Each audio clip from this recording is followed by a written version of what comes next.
시편 41편 1절 말씀을 대독해 드리겠습니다. 하나님이여, 사슴이 시냇물을 찾기에 갈급함같이 내 영혼이 주를 찾기에 갈급하나이다.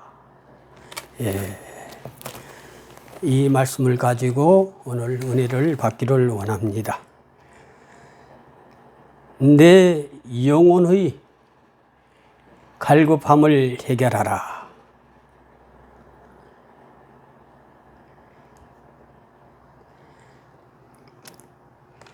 이 내 영혼의 갈급함을 해결하라. 우리는 이 영혼의 문제에 대해서 우리가 갈급함을 느껴야 됩니다. 그런데 많은 사람들이 이 갈급함을 느끼지 못합니다. 우리 예수님께서는 수고하고 무거운 짐진 자들아, 다 내게로 오라. 내가 너희를 쉬게 하리라 하였습니다. 내 멍에는 쉽고 가벼우니 내게 와서 내 멍에를 메고 배우라. 그리하면 쉼을 얻으리라 했습니다. 우리는 이 갈증을 해소해야 되는데 갈증을 엉뚱한 데서 찾고 있습니다. 이 7월이 되니까 많은 사람들이 이 더위를 피하기 위하여 피서를 가면 좀 해결함을 받을까 이런 생각을 합니다. 그래서 산으로 바다로 들로 맛집을 찾으며 백화점 쇼핑하고 해보아야 갈증만을 더할 뿐입니다. 어떤 분들은 수박 한 통 사다가 먹으면서 에어컨 아래서 쉬는 것이 최고라고 하는 분도 종종 만납니다. 그러나 우리는 이 세상 것으로 우리 갈증을 만족할 수 없습니다. 우리 영혼이 만족하지 못하면은 우리는 참 평안, 기쁨, 즐거움 찾기 어렵습니다. 많은 사람들이 이 갈증을 느낍니다. 그러나 해결하는 방법을 잘 모르고 있습니다. 이 갈증을 나라에서도 인간이 우리 대한민국에 사람이 부족하다고 하면서 그것을 해결하려고 아주 애를 많이 쓰고 있습니다. 그런데 돈 갖고 인구 문제를 해결할 수 있습니까? 이 어려운 시대에 사업가들도 나름대로 농사 짓는 분들, 가정에서도 다 이 갈증을 목말라 하고 있습니다. 나이 든 분들은 나이 든 분들로 갈증을 느끼고, 장년, 청년, 힘 있다는 분도 갈증을 느끼고, 학생, 어린아이들까지도 다 이 힘들고 어렵고 고단하고 갈증을 느끼면서 이걸 해결할 방법을 찾지 못하고 있습니다. 인구 문제 아무리 돈 가지고 인구 문제 해결하려고 해도 되지 않습니다. 우리의 모든 이 육신의 편안함과 육신의 힘으로 이 갈증을 해소하려고 많은 사람들이 찾아보려고 해도 이 갈증을 피할 길이 없습니다. 이 갈증을 해소할 수 있는 길은 하나님이 세상을 이처럼 사랑하사 독생자를 주셨으니 이를 저를 믿는 자마다 멸망치 않고 영생을 얻게 하려 하셨습니다. 오직 우리 주님만이, 하나님만이 우리의 갈증을 해소하고 인간의 모든 문제를 해결하실 분은 우리 하나님뿐이신 것입니다. 여러분, 하나님을 믿습니까? 아멘이십니까? 하나님을 얼마만큼 믿습니까? 하나님을 잘 믿고 하나님 앞에 기도하고 간구해서 하나님이 기뻐하시는 거, 우리 인생들이 이 목마름을 해결할 것은 오직 하나님만을 찾아서 하나님께 구하는 것입니다. 뭘 구해야 됩니까? 하나님은 세상을 이처럼 사랑하사 독생자를 주셔서 우리에게 평안과 기쁨 모든 문제를 해결해 주시고 우리의 인생의 갈증의 문제를 해결하겠다고 하셨습니다. 이것은 주님의 사랑이 크기 때문에 그렇습니다. 주님의 사랑, 바다보다 깊고 하늘보다 높고 우주보다 더 넓은 큰 사랑, 아버지의 그 넓고 넓은 그 크고 엄청난 사랑의 그 은총으로 말미암아 우리의 영혼이 가람을 받고 큰 기쁨과 안위와 평안과 즐거움과 행복을 누릴 수 있다는 것입니다.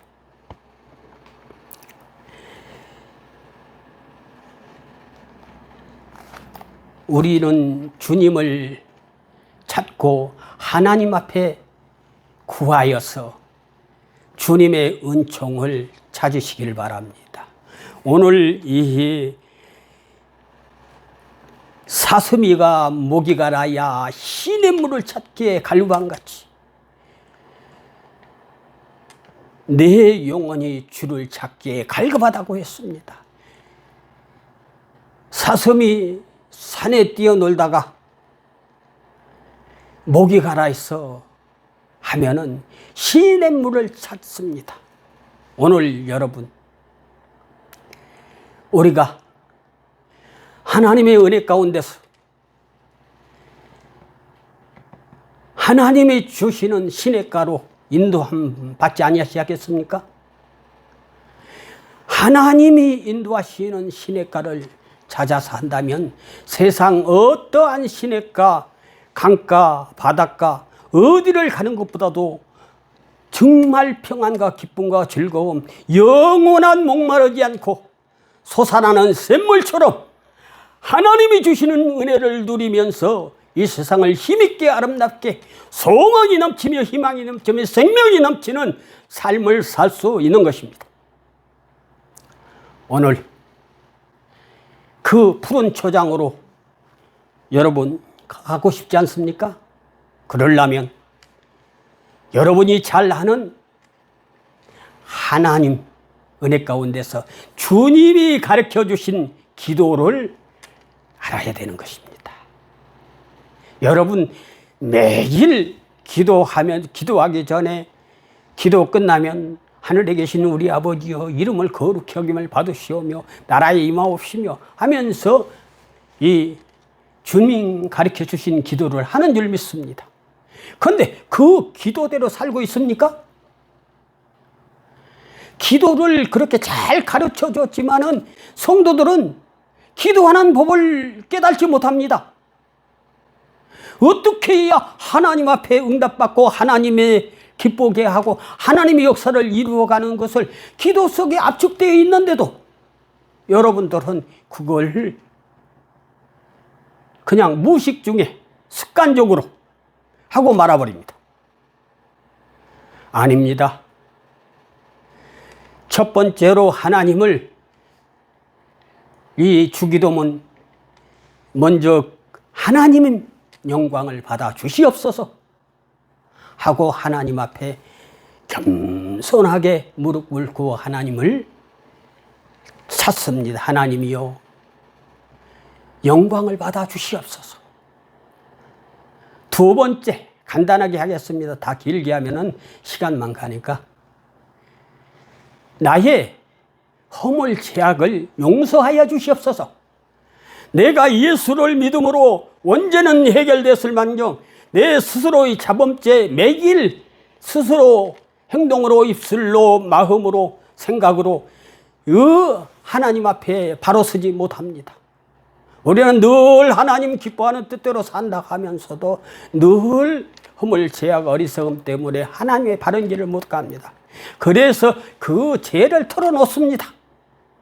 하나님, 이 어리석게 살아온 이 종을 불쌍히 여겨 주시옵소서.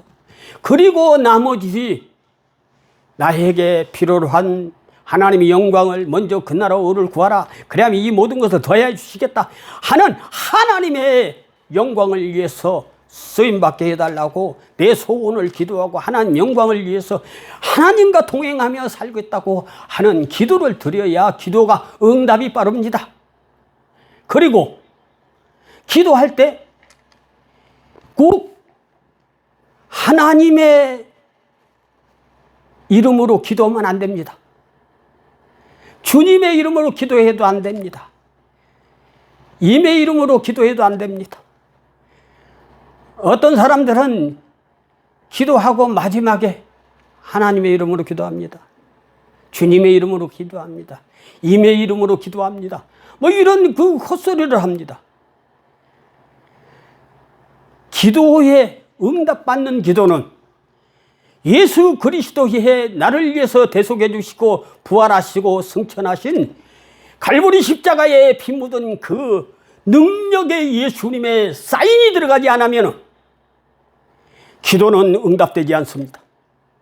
여러분, 어떠한 기도를 했더라도 마지막 기도는 주 예수 이름으로 기도합니다. 날 구원하신 예수님의 이름으로 기도합니다. 이었을 때 응답이 오는 것입니다. 많은 사람들이 기도해 그 내용을 잘 못해서 기도를 시커멓게 해놓고 응답도 못 받습니다. 님의 이름으로 기도합니다. 주님의 이름으로 기도합니다. 하나님의 이름으로 기도합니다. 성령님의 이름으로 기도합니다. 아니에요. 예수 그리스도 갈보리 십자가에 피 흘리시고 3일 만에 부활하시고 40일 만에 승천하신 예수 그리스도 이름, 예수님의 이름만이 우리를 응답 주시고 능력 주시고 힘 주시고 소망 주시고 생명 주시고 우리의 평안과 안위를 보장하는 것입니다. 오늘 저희들에게 이 하나님이 주시는 푸른 초장으로 한번 하나님의 말씀으로 우리가 은혜를 받고자 합니다. 시편 23편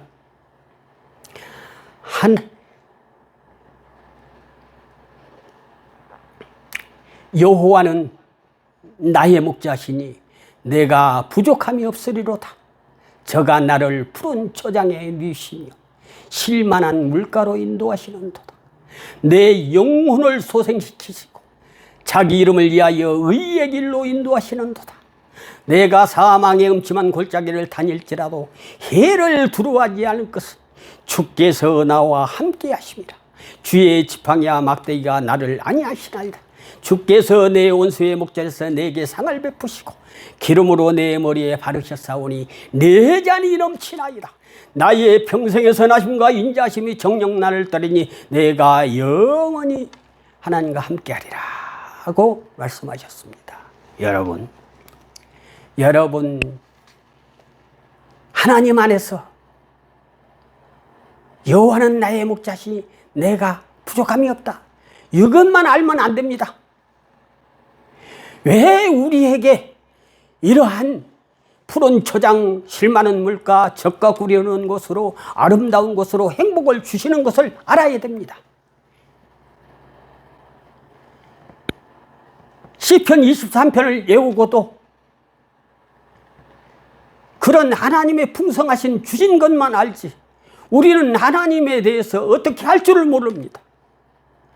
하나님의 영광을 어떻게 드려야 되는 것을 성경에는 기록해 놨는데 그것을 깨닫지 못하고 알지 못하기 때문에 못하는 것입니다. 하나님의 의를 행하기 위해서 우리에게 풍성한 우리 목자장 되신 예수께서 푸른 초장 실만한 물과 젖과 꿀이 흐르는 땅으로 인도하시는 줄 믿으시길 바랍니다.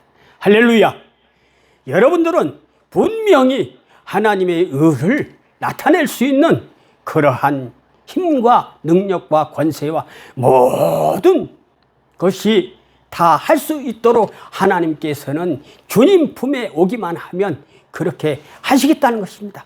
푸른 초장 실만한 물과 젖과 꿀이 흐르는 땅, 그런 아름다운 축복 속에서 당신은, 여러분은 이 하나님의 의를 드러낼 수 있는 것입니다. 그러면 하나님의 의가 뭡니까? 하나님의 의. 하나님의 의는 이 시편 23편의 시냇가에 이 푸른 초장, 시편 1편에 나오는 말씀입니다. 복 있는 사람은 악인의 길을 쫓지 아니하고 죄인의 길에 서지 아니하고 오만한 자리에 앉지 않습니다. 오직 여호와의 율법을 즐거워하여 그 율법을 주야로 묵상하는 자라고 했습니다. 그는 시냇가에 심은 나무가 시절을 쫓아 가시를 맺으며 그 잎사귀가 마르지 않 같으니 그 행사가 다 형통하리라 했습니다. 하나님이 말씀의 초장으로 인도하셔서 여러분들이 시냇가에 심은 나무처럼 시절을 쫓아 가시를 맞으며 그 풍성하게 열매 맺고 아름다운 생활을 하시기를 원하는 것입니다. 이것이 하나님이 오늘 우리에게 목마른 사슴이 시냇물을 찾듯이 내 영혼이 주를 찾기에 갈급하나이다. 이 율법은 주님의 사랑입니다. 신구약 성경의 율법에 우리에게 가르쳐주는 율법은 661개라고 그러는데 아닙니다. 간단하게 요약하겠습니다. 여러분은 예수를 몇 년, 몇십 년 믿었는지 모르지만은 십계명을 외우고 있습니까? 저는 전도하러 다니면서 좀 잘났다고 하는 사람들한테 당신 십계명 외우세요 하면 외우는 사람 별로 없습니다. 장로, 집사, 권사, 때로는 목사들까지도. 아니, 예수를 믿고 계명을 알아야 되는데 십계명도 외우지 못하는 사람이 어떻게 계명을 지킬 수 있습니까? 제일 주의로 먼저 하나님을 사랑하는 것입니다. 두 번째는 우상을 섬기지 않는 것. 세 번째는 하나님의 이름을 망령되이 일컬이지 않게 내 모습, 내 행동 바르게 사는 것. 또 네 계명은 안식일, 주일을 잘 지키며 하나님의 교회에 와서 예배를 하나님 앞에 잘 드리는 것. 5계명은 내 부모를 공경하라. 6계명은 살인하지 말라. 7계명은 간음하지 말라. 8계명은 도적질하지 말라. 9계명은 거짓 증거하지 말라. 거짓말하지 말라. 거짓 증거하지 말라. 10계명은 탐내지 말라. 내 이유, 내 모든 것을 탐내지 말라. 이 10계명입니다. 1계명에서 4계명까지는 하나님의 영광을, 5계명에서 10계명까지는 인간에 대한 도리. 이것이 하나님이 주시는, 우리에게 가르쳐 주시는 계명입니다. 그것을 압축시켜 놓은 것이 하나님은 사랑이라고, 이 윤리와 법도와 계명, 이 모든 것을 압축해 시켜 놓은 것이 하나님의 율법이 하나님을 사랑하고 내 이웃을 내 몸과 같이 사랑하라 하는 이것이 하나님의 계명이요, 이것이 선지자의 강령이라고 그랬습니다. 우리가 주님을 사랑한 것만이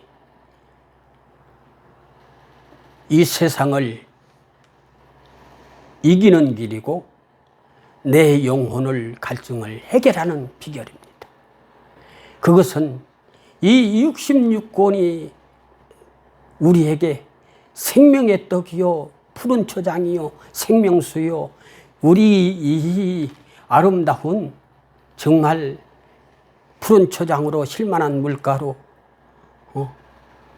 이 인도함 받는 것이 주님의 사랑입니다. 이 사랑만이 우리의 모든 인간의 갈증을 해결할 수 있습니다. 어린아이도, 학생도, 젊은이도, 청년도, 노인도 지금 홀로서기 한다고 얼마나 힘들고 어렵습니까? 여러분들 다른 것으로 해결할 수 없습니다. 친구 찾아가서, 요새는 부모하고도 이 거리가 너무 멀어져 있습니다. 친구하고도, 직장 동료하고도 너무 멀어져 가지고 뭐 혼자서 모든 것을 해결한다고 해서 혼밥이라나 뭐라나 뭐 그러는데 그것까지 해결 안 됩니다. 사람을 만나고 맛있는 음식을 먹고 좋은 데 찾아가도 해결이 안 됩니다. 인구 문제도 이 사랑이 넘치는 사회가 되면은 자동적으로 증가할 수 있습니다. 사람과 사이가 멀어져 버리니까 인구 문제가 줄어든 것입니다. 하나님의 사랑을 받고 사람이 귀하고 사람이 값어치 있고 이게 한 생명이 천하보다 귀하고 가장 빛나는 보석이고 아름다운 것을 이 하나님의 율법과 계명을 알면은, 하나님을 사랑하고 이웃을 사랑할 수 있으면은 이 사회는 바뀌어집니다. 다른 것으로는 바뀌어질 수 없습니다. 이것을 온 국민이 깨닫고 찾기만 한다면 인구 문제 걱정할 거 없습니다. 왜? 청춘 남녀가 서로 사랑하고, 가족이 사랑하고, 이웃이 사랑하고, 형제가 사랑하고, 직장의 동료가 사랑하고, 이 사랑 안에서 살아간다면 모든 것이 다 순조롭고 그 모든 어려움, 환난, 모든 것을 극복할 수 있습니다. 한 사람이 다정한 친구가 없어서 세상을 멀리하는 사람도 있지 않습니까? 여러분에게 두세 사람이 여러분을 인정하고 사랑하고 함께 한다면 절대 그런 일은 없습니다. 오늘 시간이 가서 말을 맺습니다만, 우리는 하나님이 세상을 이처럼 사랑하사 독생자를 주셨으니 이는 저를 믿는 자마다 멸망치 않고 영생을 얻게 하렸습니다. 세상을 이길 수 있는 것은 주 예수를 믿는 믿음뿐이라고 했습니다. 여러분, 예수 그리스도를 믿고 계명을 지키고 이 하나님의 윤리와 법도 계명, 이 하나님의 말씀을 푸른 초장으로 삼고 양식으로 삼고 생수로 삼고 하나님의 생명의 떡으로 삼고 사신다면 분명히 하나님 앞에 사랑을 하고 내 이웃 사랑을 해서 이 세상이 변화되고, 여러분 한 사람이 변하면 가정이 변하고, 가정이 변하면 마을이 변하고, 마을이 변하면 나라가 변하고, 하나님의 놀라운 사랑 안에서 이 모든 인류의 문제가 해결되는데 사랑의 갈등 때문에 안 되는 것입니다. 사랑을, 우리가 이 세상을 이길 수 있는 건 뭐라고요? 예수 그리스도를 믿는 믿음뿐입니다. 요한 1서 5장 4절 말씀입니다. 세상을 이길 수 있는 것은 예수 그리스도를 믿는 믿음뿐이라고 분명히 가르쳐주고 있습니다. 여러분들, 하나님의 사랑을 찾아보세요. 사슴이가 시냇물을 찾듯이 갈급한 마음으로 하나님이여 주시옵소서. 하나님이여 함께 하소서. 예수님이여 축복하소서. 성령님이여 나에게도 큰 은혜가 넘쳐나게 하옵소서. 생명의 말씀으로 살아가게 하옵소서. 기도하고 찾으셔서 주님과 동행하시고 믿음 속에서 소망이 넘치며 영원한 생명이 넘치는 저와 여러분이 되시기를 주 예수님으로 축복합니다.